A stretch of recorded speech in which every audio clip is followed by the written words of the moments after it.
परमात्मा के रूप में काल गया, करुणामय के रूप में, और कहा इंद्रमती कहाँ है बेटा।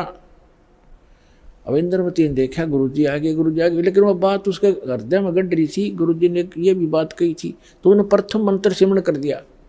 वो सारा जो कंप्लीट कोर्स यही है, वो जो आपको दे रखा, उसके प्रथम मंत्र के प्रथम नाम से ही एकदम उसका स्वरूप बदल गया।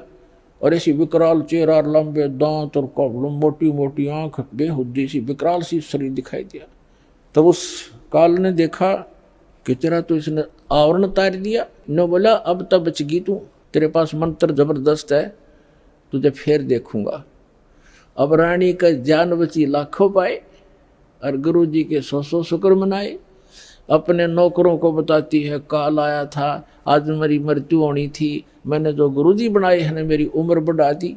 अब ना तो राजा को बताई, उसके दरबार में जाके राजा ने बोला तू पड़ी रह, काल आ जाता तने छोड़ जाता, ये तुमने ऐसे कहती रहती हो, कोई कुछ कह दे उसकी बातों में आ जाती हो। तो उसके साची भी तेरी बेचारी के साथ वो राजा की के माने वो आगी वापस, शुक्र मनाया आगी तो तेरी टलगी मृत्यु, छाटते आके लेट गई। है भगवान, हे परमात्मा दया करिए, आपने इसे गुरु मिला, ऐसा मंत्र दिया और मेरा जीवन रक्षा होगी। अब वह लेट गई बेड पे, कति खुशी बना के, इतने में काल सर्प बन के आ गया। सर्प बन के आया और रानी के डस दिया, डसते उसकी आंख खुली और फिर वो ऐसे ऐसे जाता दिखा, उसने शोर बचाया, भागियो, डस ली, सर्प ने डस ली, सर्प ने डस ली। नौकर नौकरानियां आए, बाजे लठले, वो लंबा महल था राजा का, वो जो जाता दिखा सबने, मोरी में से निकल गया। रानी अचेत होगी, मृत्यु को प्राप्त होगी। राजा के घर तक सब प्रकार के वैद्य उपस्थित रहते थे, डॉक्टर बुलाए, वैद्य बुलाए, गार्डू बुलाए, सारा कुछ कर लिया और सब ने मृत घोषित कर दी। तब परमात्मा आ गए तो नौकर नौकरानियां कहने लगी, जिन देखे थे भगवान उस दिन, वो नौकरानियां कहने लगी, महाराज जी आपकी शिष्या को सर्प ने डस दिया, तब सर्प से मृत्यु होगी, हाहाकार मच गई। तो परमात्मा ने एक बहाना सा करा, मंत्र शब्द बताया और कहा, उठ बेटी, 1 सेकंड में रानी खड़ी होगी। बोलो सतगुरुदेव।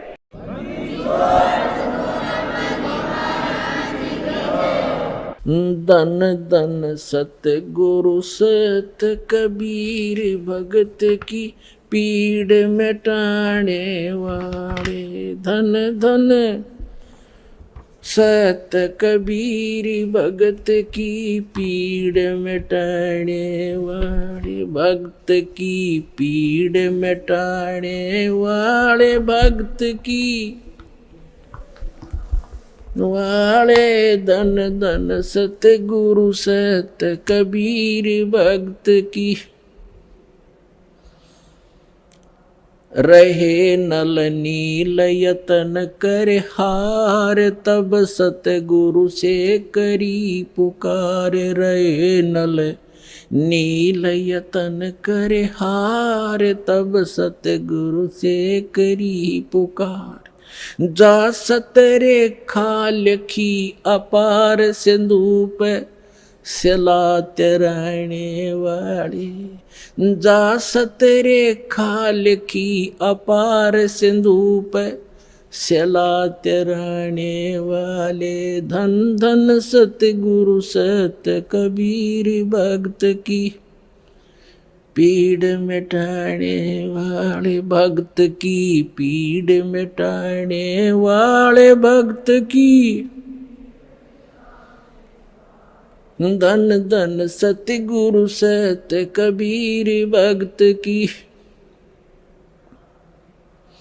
डसी सर्प ने जब जा पुकारी, इंद्रमती अकुलाए। डसी सर्प ने जब जा पुकारी, इंद्रमती अकुलाए। आपने तुरंत करी सहाय बेरूली, मंत्र सुनाने वाले। आपने तुरंत करी सहाय बेरूली, मंत्र सुनाने वाले, धन धन सतगुरु सत कबीर। भक्त की पीड़ मिटाने वाले, भक्त की पीर मिटाने वाले, धन धन सतगुरु सत कबीर। भक्त की दामोदर सेठ के होठ अकाज, अर्ज करी डूबता देख जहाज। दामोदर सेठ के होठ अकाज, अर्ज करी डूबता देख जहाज। लाज मेरी रखियो गरीब नवाज, समुद्र से पार लंघाने वाले। लाज मेरी रखियो गरीब नवाज, समुद्र से पार लंघाने वाले। धन धन सतगुरु सत कबीर। भक्त की पीड़ मिटाने वाले, भक्त की पीर मिटाने वाले, धन धन सतगुरु सत कबीर। कह कर जोर दीन धर्मदास, दरस दे पूर्ण करियो आस। कह कर जोड़ दीन धर्मदास, दरस दे पूर्ण करियो आस। मेटियो जन्म मरण की तरास, वो सत्य पद प्राप्त कराने वाले। मेटियो जन्म मरण की तरास, वो सत्य पद प्राप्त कराने वाले। धन धन सतगुरु सत कबीर। भक्त की पीड़ मिटाने वाले, भक्त की पीड़ मिटाने वाले, भक्त की पीड़ मिटाने वाले। धन धन सतगुरु सत कबीर। भक्त की पीड़ मिटाने वाले, भक्त की पीड़ मिटाने वाले, धन धन सतगुरु कबीर। भक्त की कह कर जोड़ दीन धर्मदास, दरस दे पूर्ण करियो आस। कह कर जोड़ दीन धर्मदास, दरस दे पूर्ण करियो आस। मेटियो हो जन्म मरण की तरास, सत्य पद प्राप्त कराने वाले। धन धन सतगुरु सत कबीर। भक्त की पीड़ मिटाने वाले। डसी सर्प ने जब जाए पुकारी, इंद्रमती अकुलाए। आपने तुरंत करी सहाय, बिरहुली मंत्र सुनाने वाले। परमात्मा ने लीला की। रानी ने पूछा, महाराज ये कौन सा मंत्र था? परमात्मा ने कहा, बेटा बिरहुली मंत्र है। बिरहुली मंत्र क्या? कि राम नाम जप बिरहुली, गुरु की शरण में रह बिरहुली। वो तो एक बहाना बनाया था कि इस बालक को बढ़ा दूं, लेकिन वो तो समझ सकती है, मंत्र की क्या आवश्यकता उसको। अब रानी की खुशी का ठिकाना नहीं रहा और राजा का भी दचगी, गारडू भी फेल, वैद्य भी फेल। इतना जरूर मान लिया संत ठीक है, लेकिन राजा की बुद्धि 7वें आसमान पर होती है। पुण्यकर्मी प्राणी होते हुए भी वो दुर्भागी होता है जो भक्ति नहीं करता, और रानी होते हुए या राजा होते हुए जो भक्ति करते हैं, सत साधना करते हैं, चाहे कैसी भी कर रहा है। परमात्मा कहते हैं, चाहे कोई भक्ति करे कपट की और उसको भी अपनाऊं, और श्याम दाम दंड भेद से ती फिर सिद्ध मार्ग लाऊं। अब देखो, परमात्मा काल को आने भी नहीं देता, इसलिए आने दिया रानी का दच्चा ना हो। या बात संत जो साची कह गया, परमात्मा समझ रहे थे कि या फिर छोड़ दे हो गुरु, दूसरा गुरु आते ही उसके भी चरण छुआ और उसकी भी आरती तारा हो। और पुण्यात्मा गुरु को तजे भजे जो आना, अर्ता पशुआ को फोकट ज्ञाना। परम संत ने छोड़कर फिर वो नकलियां फिर भी आस्था जिसकी है तो वो फोकट ज्ञान श्रद्धा नहीं बनी उसकी। जैसे पति भरता पति से राती आन पुरुष नहीं भावे, और बस है पीहर में सुरत प्रीतम में, ऐसे ध्यान लगा। क्योंकि पहले तो आपके पास कोई पैमाना ही नहीं था मापन का, जांच करने का कोई ऐसा वस्तु नहीं थी, विकल्प नहीं था।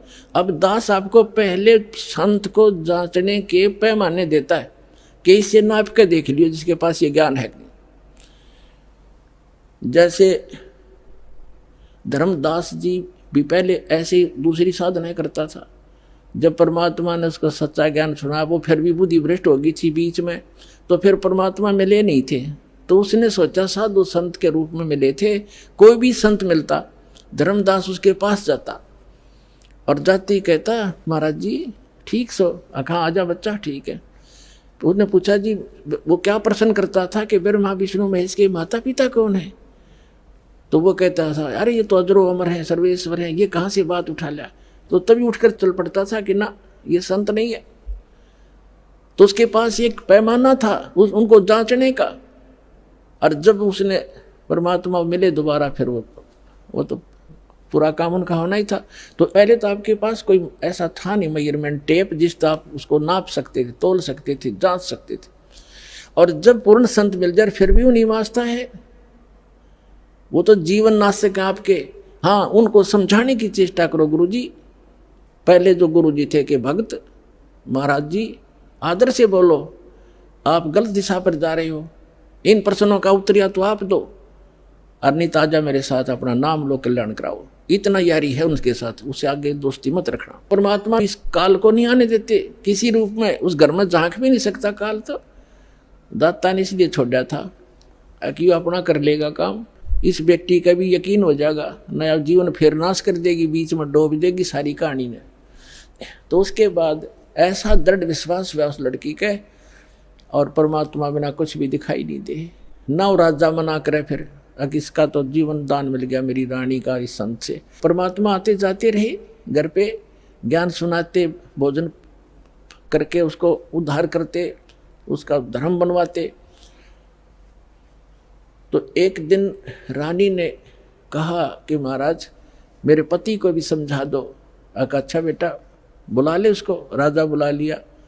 परमात्मा लागे समझाने के भाई परमात्मा की भक्ति करनी चाहिए, और ये राजपाट सदा नहीं रहता, एक दिन मृत्यु भी होएगी, परमात्मा की भक्ति करते रहना।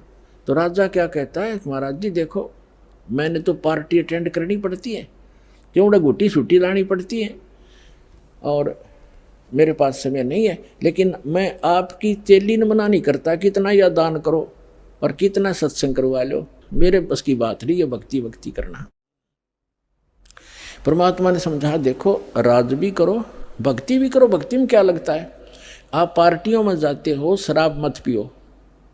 वैसे तो साधु संत हो जाएंगे, पार्टी सुहावें को नहीं आपने, फिर भी किसी कारणवश जाना पड़ जाता है तो वहाँ काजू खाओ, किशमिश खा लो, वही बादाम खा लो और सेब संतरे खा लो। ये शराब डंगा क्यों पियो? तो बहुत समझा, अग्नि महाराज जी मेरे बस की बात भी, फिर देखूंगा। कुछ दिन के बाद परमात्मा ने फिर प्रार्थना करी, बार बार रह कर समझाया, मान्या नहीं।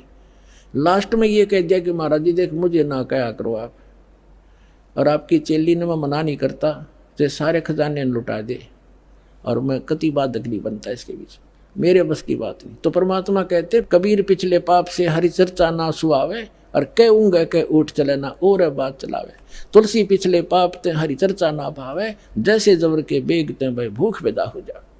तो जिसके पाप गणे बढ़ जाते हैं उन्हें राम नाम की मनुखा दाख भी कड़वी लगती है। जैसे जबरग्रस्त रोगी को मनुखा दाख सेब संतरे रोटी भी कड़वी लगती है, वो मीठी वस्तु भी उसको कड़वी महसूस होती है। बुखार ने उसके शरीर की व्यवस्था इतनी बिगाड़ दी।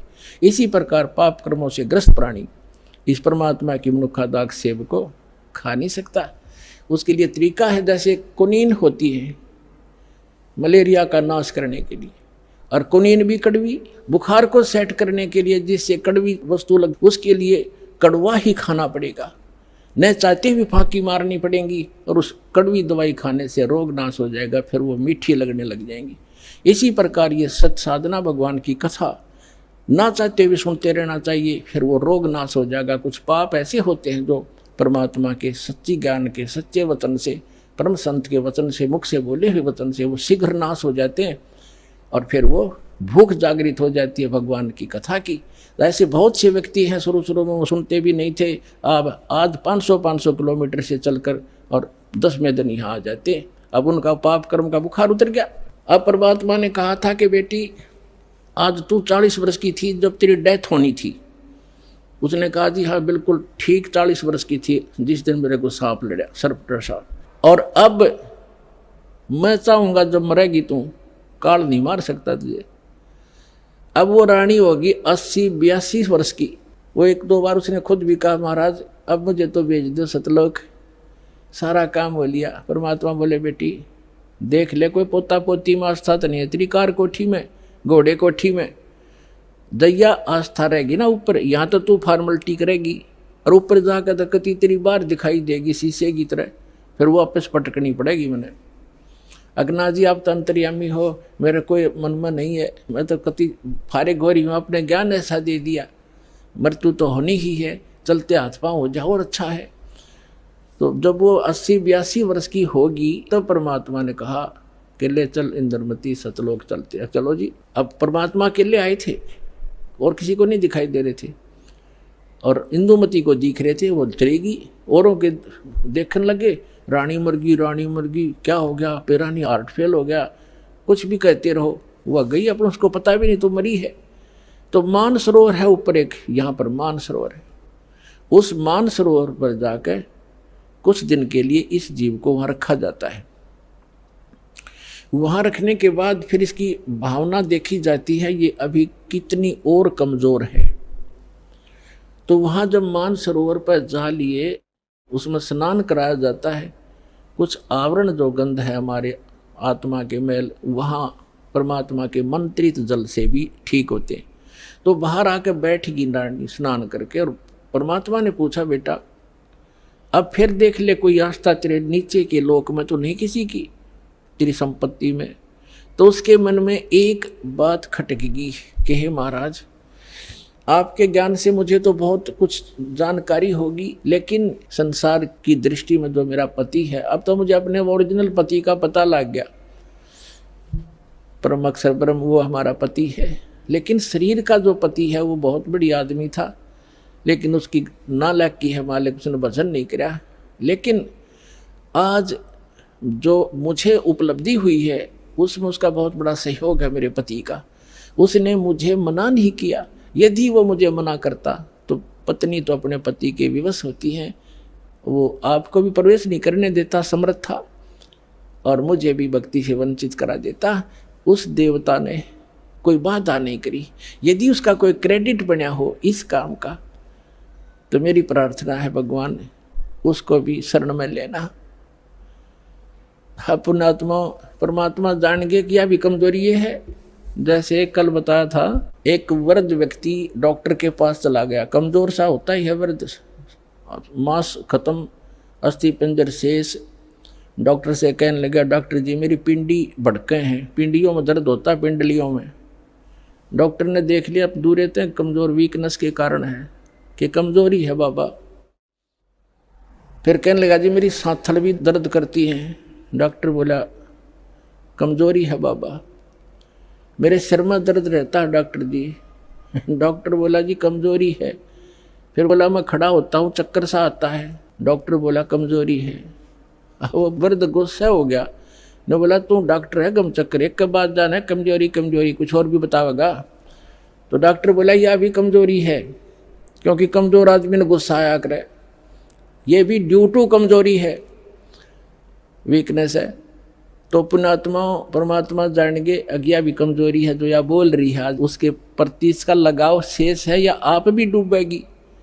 तब कहा बेटा तू यहाँ रुक कुछ दिन। अब राजा 90 वर्ष का हो गया था, अट्टा कट्टा शरीर, अच्छे खावा खादू लावा गुटी किसमस बादाम और लाल चेहरा।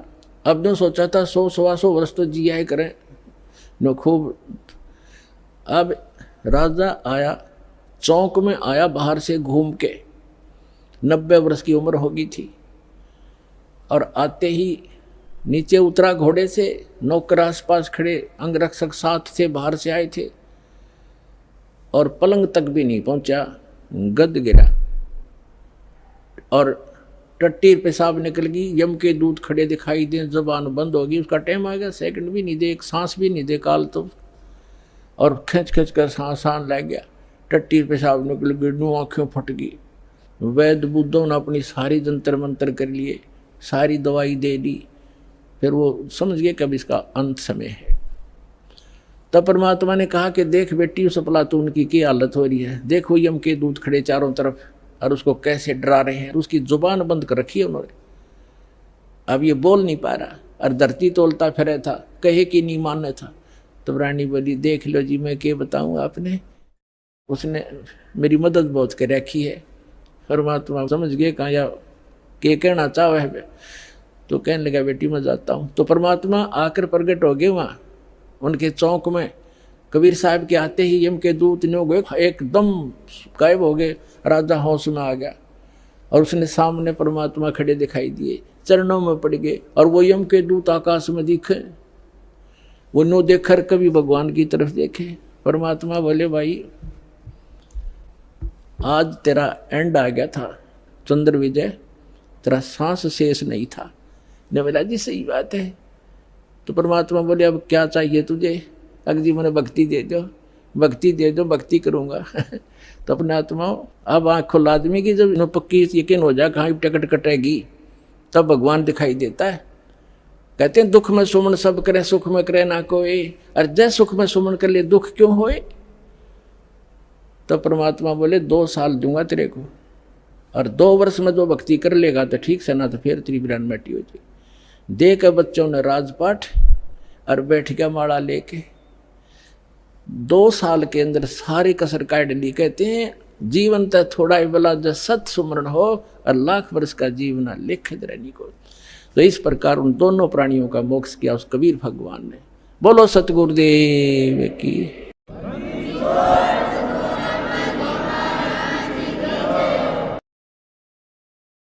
परम पिता परमात्मा पूर्ण ब्रह्म, सारी सृष्टि के रचनहार,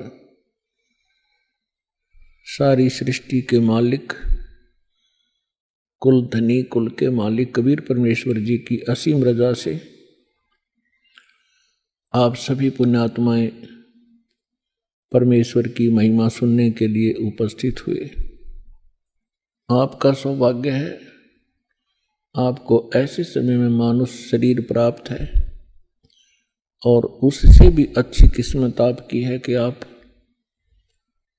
आपको ये तत्व ज्ञान और यथार्थ भक्ति विधि प्राप्त हो रही है। तो आपकी किस्मत का, आपके शुभ संस्कारों का कोई एस्टीमेट नहीं लगाया जा सकता। ना जाने आप किन किन जन्मों में आपने ये पुण्य संग्रह किए हुए। लखबर सूरा जो दही लखबर सांवत दे, लखबर यति जहान में तब सतगुरु शरणाले। तो आप ऐसी महान आत्माएं किसी न किसी युग में रहे हो। आपने परमात्मा के लिए बड़े बड़े सैक्रिफाइस किए हैं, आपने राज भी त्यागे हैं, आपने बहुत बड़ी कुर्बानियां दी हैं, तब आज आपको ये शुभ समय प्राप्त हुआ है। धन्य है आपके माता पिता जिनसे जन्म हुआ। परम पिता परमात्मा की असीम रजा से आप यहाँ पहुँचे हो। आपको जितना ये अध्यात्म ज्ञान होता चला जाएगा, उतना ही आपको सरप्राइज होता रहेगा, आश्चर्य होगा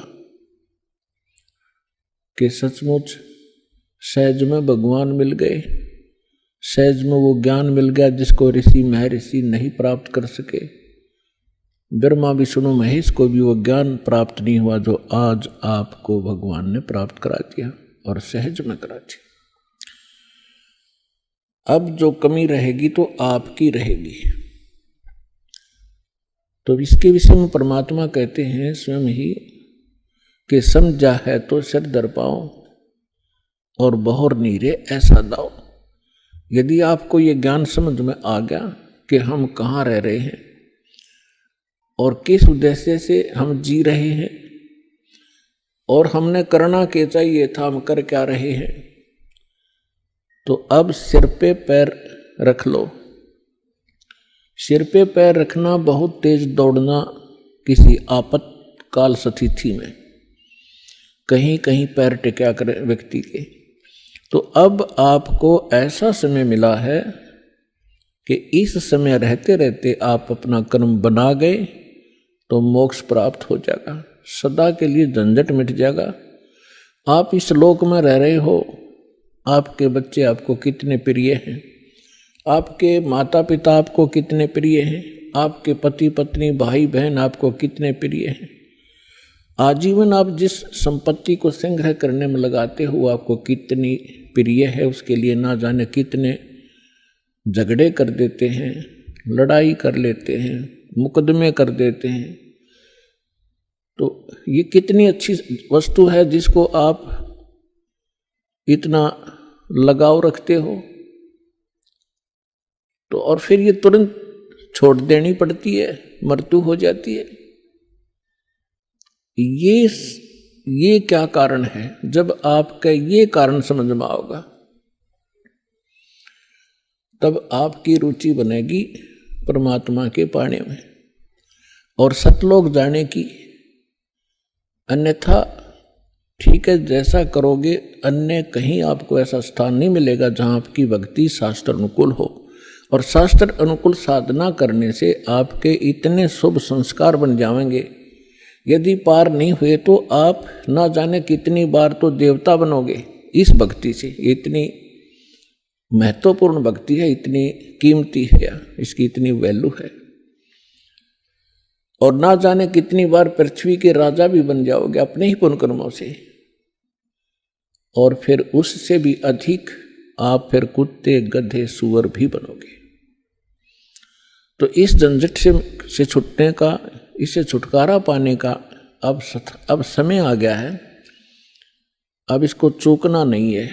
बुद्धिमान व्यक्ति हो, एजुकेटेड होगे, परमात्मा ने हर तरह से रजा बख्श रखी है, आपको शिक्षित किया, सदग्रंथों से दास को परिचित किया और फिर ऐसे इंस्ट्रूमेंट बना दिए कि आप घर बैठे देख सकते हो। अब भी कोई परमात्मा प्राप्ति नहीं कर सकेगा, सतलोक जाने की इच्छा जिसकी नहीं बनेगी, तो फिर वो मनुष्य के शरीर में पशु ही है, मनुष्य नहीं है। इस ऐसा ज्ञान परमात्मा ने आपके रूबरू करा दिया है। जिस दिन आपकी सही रुचि बनेगी, ये ज्ञान समझ में आओगा, आपको इस लोक की कोई भी वस्तु अच्छी नहीं लगेगी। इंद्र दा राज काग दा बेष्टा, स्वर्ग के राजा की गद्दी भी आपको ऐसी बुरी दिखाई देगी जैसे काग की बींट होती है, टट्टी होती है। और अब तक हम एक सरपंच बन जाओ तो काग पीटते फिरें, एमएलए बन जाओ तो पता नहीं के बन गए, मंत्री मुख्यमंत्री बन जाओ इस छोटे से टुकड़े के, तो हमारी बुद्धि खराब हो जाती है। इस ज्ञान से सेटिंग होगी, यहाँ से इच्छा हटेगी। आपने देखे होंगे मुख्यमंत्री हेलीकॉप्टर से जा रहे थे, आगे उनके स्वागत के लिए माला लिए खड़े थे, रास्ते में क्रैश हो गया हेलीकॉप्टर और उस भगत जी के हट भी ना पाए कि 3 दिन तक। तो खाक है यह जीवन। तो आपने गहराई से सोचना पड़ेगा। ये कोई डूम बाट के गीत नहीं है, परमात्मा का बता आध्यात्मिक मार्ग है। और परमात्मा कहते हैं ये कहन सुन की बात नहीं है, ये कर पाड़ने की। पुण्यात्माओं, आपको आज के सत्संग में सुबह सुनाया था कि परमात्मा स्वयं आते हैं यथार्थ ज्ञान बताने के लिए और अपनी प्यारी आत्माओं को, अच्छी आत्माओं को मिलते हैं। गोता मारूं स्वर्ग में, जा बैठूं पाताल, गरीब दास ढूंढता फिरूं, अपने हीरे मोती लाल। कबीर साहब गरीबदास साहिब जी को मिले, सतलोक में लेकर गए, जहाँ से हम आए हैं, जहाँ हमारा निज स्थान है, जहाँ हमारे पिता रहते हैं। और वो प्रेम पिता फिर वापस छोड़ के गए उनको इस पृथ्वी पर। आंखों देखा वो वहाँ का नज़ारा, वो दृश्य, सारा दृश्य। और परमात्मा से प्राप्त उस ज्ञान से परिचित होने के बाद गरीबदास साहिब जी ने बताया कि गरीब परमेश्वर ये कह रहे थे, गोता मारूं स्वर्ग में, जा बैठूं पाताल, गरीब दास मैं ढूंढता फिरूं अपने हीरे मोती लाल। आप उस परमात्मा के वो हो हीरे और मोती, यानी बहुत ही प्रिय आत्मा हो। आप तक परमात्मा ने किसी भी माध्यम से संदेश पहुंचाया है और अपनी शरण में लिया है। आप वो पुण्यात्मा हैं। अब जब परमात्मा यहाँ आए हुए थे, घर घर डोला करते थे, कहीं भी चौराहे पर खड़े हो जाते थे, एक तारा लेके अपनी अमृत वाणी को सुनाया करते थे। परमात्मा की वाणी में आत्मा को अट्रैक्ट करने का इतनी पावर है जैसे चुंबक लोहे को खींच लेती है। अब इस मालिक की वाणी को सुनकर आत्मा अपने आप जैसे खिंचाव होता है, और ऐसे परमात्मा की वाणी इसको धंधेड़ कर रख देती है, इसको विवश कर देती है सोचने के लिए। तो कर क्या रहे हो, करना क्या चाहिए था। पृथ्वीपति चकवे गए जिनके चक्र चलंत, रावण सरीखे कौन गुण भाई ऐसे गए अनंत। सर्व सोने की लंका थी वो रावण से रणधीरम, एक पलक में राज विराजी जम के पड़े जंजीरम। सुखदेव ने 84 भुगती बना पजावे खरवो, तेरी क्या बुनियाद परानी तू पेंडा पंथ पकड़वो। आए हैं सो जाएंगे ये राजा रंग फकीर, एक सिंहासन चढ़ चले एक बंधे जात जंजीरे। कबीर हरि के नाम बिना ये राजा रसब हो, मट्टी लदे कुमार के भाई घास न डाले कोई। पुण्यात्माओं, ये भगवान की बताई वाणी दास बोल रहा है, जो परमेश्वर स्वयं आकर बोलते हैं। जैसा गीता अध्याय नंबर 4 के श्लोक नंबर 32 में आपको प्रमाण बताया था कि गीता ज्ञानदाता कहता है कि वो परमात्मा स्वयं आकर अपने मुख कमल से जो ज्ञान देते हैं वो तत्व ज्ञान है। और उस ज्ञान में वो विशेष जानकारी है आध्यात्मिक यज्ञों की, यज्ञ माने धार्मिक अनुष्ठानों की, और उसको तत्वदर्शी संत ही बता सकते हैं उस परमात्मा के उस तत्व ज्ञान को। तो ये वो तत्व ज्ञान की वाणी है जो भगवान ने बता रखी है। अब हम ये समझें, क्योंकि हमने समय पर, अब मनुष्य जीवन में मनुष्य जीवन जैसी ही सुविधा प्राप्त होती है, कुत्ते के जीवन में कुत्ते वाली ही सेटिंग होएगी। तो अब हम ये भूल जाते हैं कि उस समय पर खाना मिल जाता है, जब चाहे चाय पी लें, जब चाहे दूध पी लें, भूख लगे खाना खा लेते हैं। और जब ये शरीर छूट जाएगा, क्योंकि ये मिला इसलिए था, ऐसी सुविधाएं और ऐसी बुद्धि दी थी कि आप इसमें परमात्मा पाने का प्रयत्न करें। और यदि परमात्मा नहीं प्राप्त करते हैं, भक्ति ना करके और बकवादों में जीवन व्यर्थ कर जाते हैं, तो फिर परमात्मा बताते हैं कि राजा भी जब गधा बनेगा तो आम जीव की अब क्या बुनियाद है, क्या औकात है, सहज में समझ आ जाना चाहिए। फिर क्या बताते हैं परमात्मा, कबीर हरि के नाम बिना ये नार कूतिया हो, गली गली भौंकत फिरे भाई टोक न डाले कोई। परमात्मा की भक्ति के बिना राजा की रानी भी कहते हैं कुतिया की योनि प्राप्त करती है। फिर बताते हैं, नक बेसर नक पै बनी ये पैर थी हार हमेल। कबीर बीबी पड़दे रहे थी डोडी लगे थी बार, गात उगाड़े फिरती हैं वो बन कुतिया बाजार। वो पर्दे की सुंदरी सुनो संदेशा मोर, गात उगाड़े फिरती हैं वो करे सरायों शोर। नक बेसर नक पै बनी पैरें थी हार हमेल, अब सुंदरी से कुतिया बनी भाई सुन साहेब के खेल। बीबी पर्दे रह थी इन राजाओं की रानियां, बड़े बड़े घरों की बहू बेटियां, इन मायाधारियों को हम बड़े मानते रहे। बड़े बड़े घरों की बहू बेटियां पर्दों में रहा करती थी, राजा की रानियों पर्दों में रहा करती थी, आगे उनके चौकियां लगा करती थी, कोई भी गैर व्यक्ति वहां फटक ना जा, और उसमें वो अपनी इज्जत माना करते थे। अब परमात्मा कहते हैं बीबी पर्दा रहे थी और डोढ़ी लगे थी बार बार, माने गेट का आगे चौकी पहरेदार खड़े रहा करते थे, और गात उगाड़े फिरती हैं वो बनकुतिया बाजार, वो पर्दे की सुंदरी और सणो संदेशा मोर, अब गात उगाड़े फिरती हैं वो करें सरायों शोर। नकबे सर नकबे बनी वो पैर थी हार हमेल, और सुंदरी से कुतिया बनी, कैसा स्वरूप बिगड़ गया, और सुन साहेब के खेल। अपने आत्मा ये बातें कोई कहने और सुनने तक सीमित नहीं रखनी है, इनको अपने हृदय में जचाना है और इस पे बहुत विवेचन करना है। परमात्मा ने ये शब्द क्यों कहे?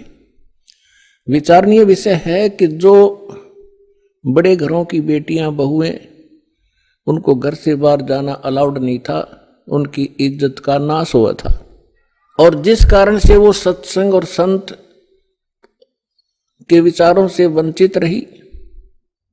जब वो रानी थी, सुंदर गहने पहना करती थी, आभूषण पहना करती थी, काजू किशमिश और बादाम युक्त हलवे और खीर खाया करती थी, क्योंकि उनके पूर्व जन्म की कमाई शुभ संस्कार उनके साथ थे। भविष्य में कोई चार्जर लगा नहीं, भविष्य में कोई उनको ऐसा संत मिला नहीं, भक्ति करने ज्ञान सुनने का कोई अवसर ना मिलने से उन्होंने मानुष जीवन बर्बाद कर दिया। काजू किशमिश बादाम के हलवे खीर खाया करती थी और झूठा छोड़ा करती थी, उनकी नौकरानियां खाया करती थी। एक परमात्मा की भक्ति ना करने से वो अगले जन्म में कुतिया की योनि में जाती है। अब कुतिया के जीवन से आप खूब परिचित हैं, फिर भी परमात्मा ने आगे बताया है कि वही रानी जो पर्दों में रहा करती थी, जिनकी इज्जत नाश हो जाती जब सत्संग में चली जाती थी, अब वो इज्जत कुतिया बनकर घूम रही है, निवस्त्र हो रही है। तो परमात्मा कहते कुल करने के कारण जो जीव गया बिगो, इसने अपना भट्ठा बैठा लिया इस लोक लाज के कारण। और जब ये कुल के कर लेगा, जब तू चार पाया का हो, गधा बनकर कुतिया बनकर घूमोगे, जब ये तेरा खानदान तुझे क्या सहारा देगा? तो इसलिए परमात्मा ऐसी ऐसी चोट मारा करते थे, इस सूती आत्मा को जगाया करते थे जगह जगह खड़े होकर। और आत्मा इतनी अचेत कर रखी है इस काल ने, पहले तो ज्ञानहीन बनाई और फिर मोह ममता में फंसा रखी, ये तेरा बेटा या तेरी बेटी, ये तेरी कार या तेरी कोठी, और काम नहीं करेंगे, भक्ति का समय कब मिलेगा? अब तो सभी ये कहते हैं कि फुर्सत नहीं है, टाइम नहीं मेरे पास। कोई किसी ने तो ये धारणा बना रखी है कि भक्ति तो बुढ़ापे में करा करें, जवान बच्चों का, जवान बेटियों का के काम सत्संग में जाने का। फूट गए बाग हमारे, बुढ़ापे में भक्ति होगी? बूझ ले, बूढ़ पता कर ले बूढ़ कदे दांत निकलवानी, कदे आंख बनवानी, कदे पिंडी भड़के, कदे बीपी आई, कदे लो को शुगर बढ़ गई। वो तो बिरान मट्टी का दौर है बुढ़ापे में। अगर पहले से ही भक्ति शुरू करेंगे तो बुढ़ापा भी हमारा रोग रहित, परमात्मा की शक्ति साथ रहेगी, तब वो ठीक रहेगा। अब परमात्मा की भक्ति का आधार देखिएगा तो जैसे प्रहलाद थे 10 वर्ष के थे और 10 वर्ष के भक्ति में लग गए थे।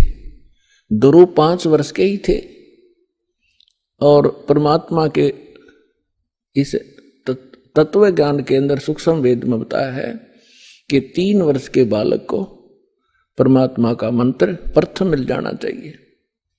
यही वेद प्रमाणित करते हैं। 3 वर्ष की आयु में 3 वर्ष जो परम संत होगा वो 3 वर्ष की आयु के बच्चों को ही उपदेश देना प्रारंभ कर देगा।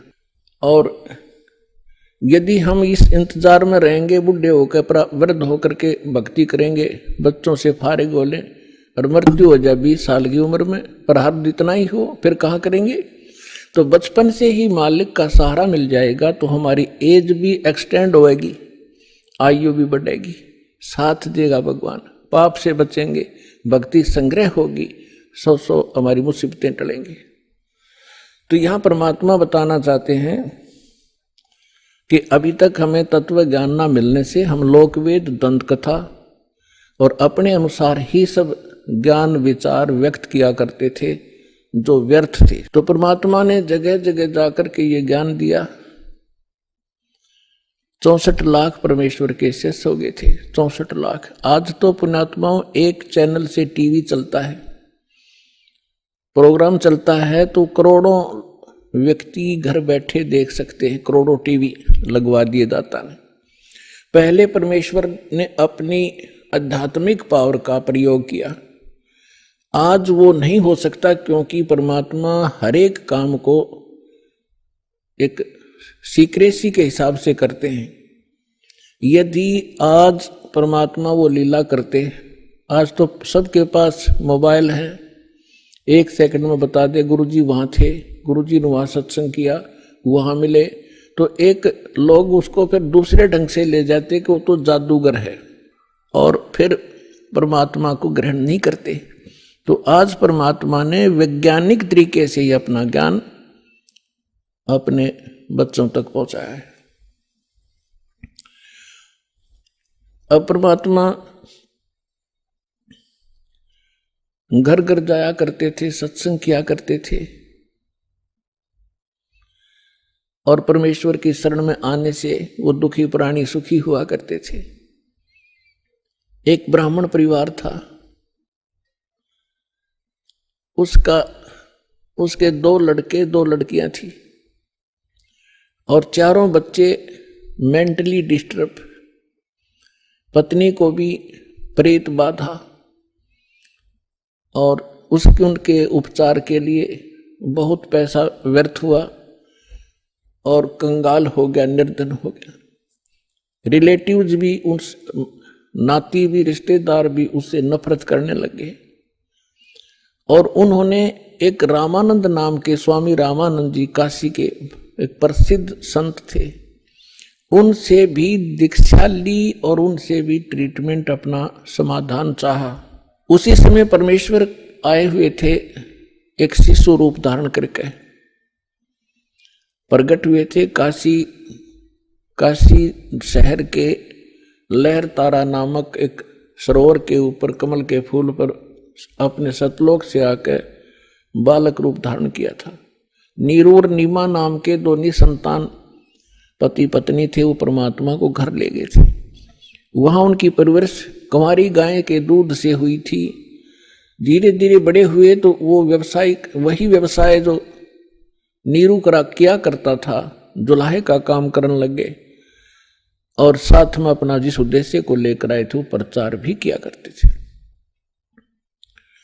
इसी दौरान परमात्मा ने एक लीला की थी, वो अलग कहानी है, फिर से सुनाएंगे। अब इतना ही सुनाएंगे कि स्वामी रामानंद जी और परमेश्वर कबीर जी की गोष्ठी हो रही थी, बैठे थे। उसी समय वो ब्राह्मण पहुंच गया वहां पर और उस ब्राह्मण ने अपने गुरुदेव स्वामी रामानंद जी से कहा कि गुरुदेव, मैं अति दुखी हो चुका हूं, अति आर्त हूं, आपकी शरण आया हूं, मुझे कोई समाधान बताओ। तो रामानंद जी ने उनको बहुत सारे जंतर मंत्र और बहुत से और भी दान धर्म के तरीके बताए थे, उनसे भी उसको कोई राहत नहीं मिली। तो पुण्यात्माओं, आप जो भी कोई दुखी प्राणी होता है वो परमात्मा की राहत लेने के लिए संतों के पास जाते हैं, या उसको जो भी कोई बता दे कि वहाँ झाड़ा लगाते हैं, वहाँ कोई ओझा बैठा है, तो वहाँ भी जाते हैं। तो जितने भी संत हैं पहले अपनी क्रिया बताते हैं, आप ऐसे करो, ये मंत्र जाप करो, ये ऐसा दान करो। उनसे भी कोई लाभ नहीं होता है तो सभी लास्ट में ये कह देते हैं कि ये आपके प्रारब्ध में निहित है, अर्थात आपकी किस्मत में लिखा है, ये आपने भोगना ही पड़ेगा। फिर उदाहरण देते हैं कि जैसे भगवान श्री राम ने बाली को मारा था, जो सुग्रीव का भाई था, वृक्ष की ओट ले गए, और उसका भी बदला भगवान ने भी देना पड़ा श्री कृष्ण रूप में। एक शिकारी ने उनके पैर में तीर मारा विषाक्त, और तब श्री कृष्ण जी की मृत्यु हुई। वो मारने वाला कौन था? वो शिकारी, वो बाली वाली आत्मा थी, और श्री कृष्ण राम वाली आत्मा। तो इस तरह की अटकल देकर के रामानंद जी ने उस ब्राह्मण से कहा कि भाई ये तेरे प्रारब्ध के अंदर लिखा है, ये किसी भी तरीके से नहीं कट सकता। मैं जो विधि जानू था मैंने सारी बता दी। उसी समय परमेश्वर ने कहा, स्वामी जी आप बड़े विद्वान हो, वेदों को भी जानते हो, क्या वेदों में भी ऐसा नहीं लिखा कि परमात्मा जीव के सर्व पाप नाश कर सकता है? यानी पाप से ही दुख है। पाप जो प्रारब्ध में लिखा गया है, किस्मत में लिखा गया है, तो उसको प्रारब्ध का कष्ट कहते हैं, संकट कहते हैं, और वो भोगना ही पड़ता है, भोगने से ही समाप्त होता है। तो परमेश्वर ने प्रश्न किया, क्या स्वामी जी आप, क्या वेदों में भी ऐसा ही लिखा है? स्वामी जी ने तपाक से कहा कि हाँ ऐसा ही लिखा है, किसी वेद में ऐसा प्रमाण नहीं, सब ये लिखा कि अपना कर्म भोगना ही पड़ेगा। तो परमेश्वर ने कहा कि यजुर्वेद अध्याय नंबर 8 के श्लोक नंबर 13 को देखिए स्वामी जी। अब उनको जुबानी याद था, अपने आत्मा या बिजली गिरी हुई है, सदग्रंथों को कंठस्थ याद कर रखा था इन ब्राह्मण लोगों ने, और इनको कख नहीं पता था ये बता क्या रहे हैं। रामानंद जी का सिर घूम गया कि एक दानक का बालक, धान दुलाहे का लड़का, कदे इसने वेद देखे भी को नहीं, और आज इसने मंत्र बता दिया। 104 साल के उसमें परमात्मा के उनके जीवन में, लीला में जीवन जो परमात्मा शरीर दिखा रहे थे, 99 वर्ष का अंतर था, 99 वर्ष बड़े थे परमात्मा से, और सारा जीवन ही उन्होंने वेद और गीता पुराणों के अध्ययन में बिताया था। तो परमेश्वर ने कहा, कबीर साहब ने कहा, स्वामी जी यदि प्रारब्ध का कष्ट भोगना ही पड़ गया तो भक्ति की क्या आवश्यकता है? फिर अगर किसी के संस्कार में दुख है और दुख है भोगना ही पड़ेगा, फिर भक्ति ने शर्म में मारेंगे, क्या आवश्यकता है इस भक्ति की? कौन करेगा भक्ति? क्या आवश्यकता परमात्मा की? वो भक्ति इससे हटकर है, और वो मंत्र मेरे पास है। अपने आत्माओं जो दुखी व्यक्ति है उसको तो संकेत चाहिए। उसने तभी पूछा कि आप कौन हो भाई? ए भगत जी आप कहाँ रहते हो? अब वो लाल कपड़े पहन रखे, सारी उम्र संस्कृत बोली, उसने तो महाराज जी समझ रहे, और परमात्मा बैठे एक सिंपल वेशभूषा में। उसने न्यू कहा, भगत जी कहाँ रहते हो आप, आपका कहाँ ठिकाना है? परमात्मा ने बताया, भाई मैं दानक सू दुल्हा हूँ और नीरू का पुत्र हूँ, ऐसे ऐसे हमारी चौपड़ी वहां रहा करूं।